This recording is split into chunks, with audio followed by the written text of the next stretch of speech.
सोचिए, क्या अदालत में कही गई सिर्फ एक दलील इतिहास का रुख मोड़ सकती है? क्या एक वकील के कुछ शब्द पूरे देश के कानून को हमेशा के लिए बदल सकते हैं?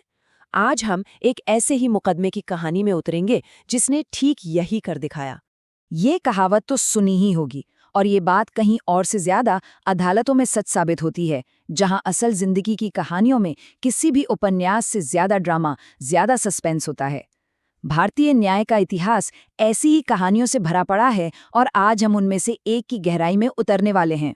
सुनने में ये किसी बॉलीवुड थ्रिलर की कहानी लगती है ना? लेकिन ये कोई फिल्मी कहानी नहीं, बल्कि के.एम. नानावती केस की हकीकत है। एक ऐसा मामला जिसने 1959 में पूरे देश में सचमुच तहलका मचा दिया था। तो चलिए जानते हैं इस सनसनीखेज मामले की पूरी कहानी। तो पूरा का पूरा मुकदमा बस एक सवाल के इर्द गिर्द घूमता था। क्या ये गुस्से और जज्बात में अचानक उठाया गया कोई कदम था, या फिर एक ठंडे दिमाग से की गई सोची समझी साजिश? और सबसे हैरान करने वाली बात क्या है, ये सब कुछ बस चंद घंटों के अंदर हुआ। सुबह एक पत्नी का कबूलनामा, और शाम होते होते एक मौत और एक पति का सरेंडर। घटनाओं की यही तेज रफ्तार इस केस का सबसे बड़ा और अहम पहलू बन गई। अब देखिए, दांव पर क्या लगा था। अगर नानावती के वकील ये साबित कर देते कि ये कत्ल गंभीर और अचानक उकसावे में हुआ था, मतलब कि ये जज्बात में उठाया गया कदम था, तो सजा ज्यादा से ज्यादा 10 साल की होती। लेकिन अगर सरकारी वकील ये साबित कर देते कि ये एक प्लान्ड मर्डर था, तो सजा थी उम्र कैद। एक छोटी सी दलील पर किसी की पूरी जिंदगी टिकी थी। और यहीं से ये सवाल उठता है कि आखिर एक वकील करता क्या है? वो कैसे अपनी दलीलें तैयार करता है? कैसे वो बिखरे हुए तथ्यों को जोड़कर एक ऐसी कहानी बनाता है जिस पर जज या जूरी यकीन कर लें? चलिए इसे समझते हैं। यहाँ हम देखेंगे कि एक दमदार कानूनी दलील बनाने के लिए किस तरह की सोच और तैयारी की जरूरत होती है। देश के जाने माने वकील सुशील कुमार मानते हैं कि कोई भी केस कानून की किताबों से नहीं, बल्कि केस की फाइल में छिपे छोटे छोटे तथ्यों से जीता या हारा जाता है। कानून तो बस उन तथ्यों के पीछे पीछे चलता है। अगर आपके पास फैक्ट्स हैं तो कानून आपके साथ है। देखिए, कोई भी क्रिमिनल केस एक सफर की तरह होता है। ये एफआईआर से शुरू होता है, फिर आरोप तय होते हैं, सबूत पेश किए जाते हैं, लेकिन इसका क्लाइमैक्स होती हैं अंतिम दलीलें। यही वो मौका होता है जब एक वकील सारे सबूतों, सारे गवाहों के बयानों को एक माला में पिरोकर जज के सामने एक मुकम्मल तस्वीर रखता है।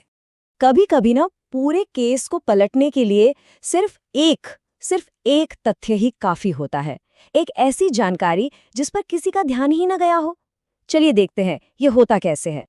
कई मामलों में कोई चश्मदीद गवाह नहीं होता, कोई सीधा सबूत नहीं होता। वहाँ काम आता है परिस्थितिजन्य साक्ष्य। सोचिए, ये एक जासूसी कहानी की तरह है।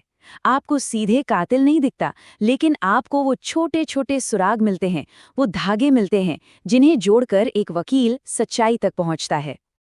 अब एक कहानी सुनिए। ये कहानी आशीष बाथम केस की है, जिसे खुद सुशील कुमार ने बताया था। ये एक बेहतरीन उदाहरण है कि कैसे एक अनदेखा सुराग न्याय का पूरा रुख बदल सकता है। हुआ ये कि अभियोजन पक्ष यानी प्रोसिक्यूशन की कहानी थी कि आरोपी फ्रेंडली एंट्री से घर में घुसा था, मतलब दरवाजा खटखटाया और आराम से अंदर आ गया। लेकिन 5 साल से फाइल में दबी एक छोटी सी लैब रिपोर्ट में लिखा था कि छत पर खून के धब्बे मिले थे।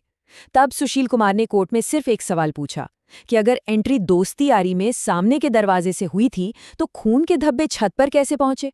बस ये एक सवाल और पूरा केस ढह गया। आशीष बाथम बरी हो गए। तो आशीष बाथम का केस सिर्फ तथ्यों की ताकत के बारे में नहीं है। ये हमें ये भी बताता है कि कानून सिर्फ कागज और सबूतों का खेल नहीं है। इसमें एक बहुत बड़ा मानवीय पहलू भी है जो अक्सर फैसलों पर असर डालता है। तो कानून को देखने के 2 तरीके हो सकते हैं। एक नजरिया ये है कि कानून एक मशीन है, आप उसमें फैक्ट्स डालिए और दूसरी तरफ से फैसला बाहर आ जाएगा। लेकिन सुशील कुमार जैसे वकीलों का मानना है कि ये एक बेहद संवेदनशील पेशा है। जज कोई मशीन नहीं है, वो एक इंसान है, और एक वकील को अपनी अंतरात्मा को जवाब देना होता है। तो चलिए अब वापस नानावती केस पर लौटते हैं। यहाँ पर कानून का यही मानवीय पहलू एक अलग ही रूप में सामने आया। उस दौर में मीडिया और पब्लिक दोनों ही नानावती के साथ थे। उन्हें एक ऐसे देशभक्त हीरो की तरह देखा जा रहा था जिसे धोखा मिला था। और इस कहानी ने जूरी को इतना प्रभावित किया कि उन्होंने 8-1 के बहुमत से नानावती को दोषी नहीं पाया। ये फैसला इतना चौंकाने वाला था कि जज को खुद दखल देना पड़ा और अपने खास अधिकार का इस्तेमाल करके केस को हाईकोर्ट भेजना पड़ा। ऐसा बहुत बहुत कम होता है। और यहीं से कहानी एक ऐसा मोड़ लेती है जो सिर्फ नानावती की जिंदगी नहीं बल्कि पूरे भारत की न्याय व्यवस्था को हमेशा के लिए बदल कर रख देती है। साल 1959 इसे भारतीय कानून के इतिहास में हमेशा याद रखा जाएगा। ये सिर्फ एक केस का साल नहीं था, बल्कि ये वो साल था जब एक मुकदमे ने तय कर दिया कि आने वाले समय में भारत में न्याय कैसे किया जाएगा। नानावती केस के इस विवादास्पद फैसले को इस बात का पक्का सबूत माना गया कि जूरी को सबूतों के बजाय भावनाओं और पब्लिक ओपिनियन से भटकाया जा सकता है। और बस इसी एक केस के बाद सरकार ने भारत में जूरी ट्रायल की प्रथा को ही खत्म कर दिया। ये भारत का आखिरी जूरी ट्रायल था। और देखिए, नानावती केस अकेला ऐसा मामला नहीं है जिसने इतना बड़ा बदलाव लाया। मथुरा रेप केस हो, विशाखा गाइडलाइंस हो या अरुणा शानबाग का केस, इतिहास गवाह है कि कई बार अदालतों के फैसलों ने न सिर्फ कानून बदले हैं बल्कि पूरे समाज की सोच को एक नई दिशा दी है। आखिर में सुशील कुमार की ये बात हमें याद दिलाती है कि एक वकील के कंधों पर कितनी बड़ी जिम्मेदारी होती है। ये सिर्फ केस जीतने या हारने की बात नहीं है, उनके शब्दों से किसी की जिंदगी तय होती है। ये कोई नौकरी नहीं, ये एक बहुत बड़ी जिम्मेदारी है। तो आखिर में सवाल यही बचता है जो हमें इस पेशे की ताकत और उसकी जिम्मेदारी के बारे में सोचने पर मजबूर करता है। एक दलील सिर्फ एक केस नहीं जिताती, कभी-कभी वो आने वाले कल की कहानी भी लिख देती है।